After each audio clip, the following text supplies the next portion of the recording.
Off the top at noon, the Thanksgiving travel push is in full swing. Here's a live look at St. Louis Lambert Airport, where officials are expecting thousands more travelers to go through the checkpoints than last year.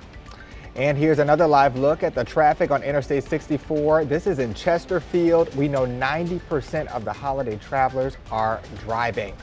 Well, thank you so much for joining us. I'm Travis Cummings in for Paul Cook this afternoon. AAA forecasts a record-setting stretch between now and Monday, so you want to be mindful of that.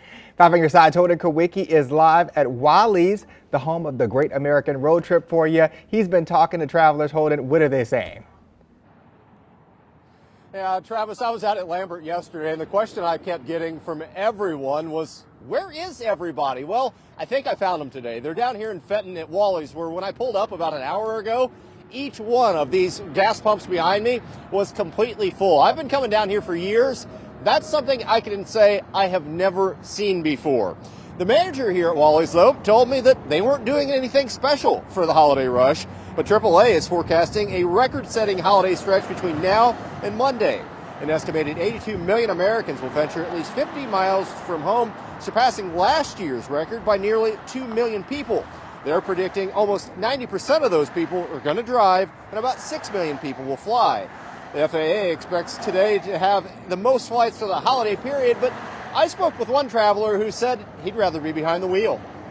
I've always been the type of guy, maybe it's my Midwest mentality, that if it's under 10 hours, then I'm going to drive. Just less headache, you don't have to get to the airport. Yeah, that's just always what I've done. We are expecting some winter weather tomorrow night and through the weekend. Is that any concern about trying to get back home with that? Nope, I grew up in Illinois, so moved to Tulsa a couple years ago, so I'm used to driving in the snow and all that stuff. So.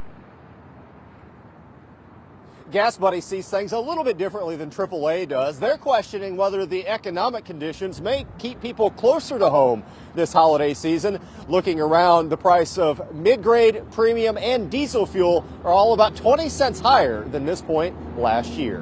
Reporting live in South County, Holden Kowicki, 5 on your side.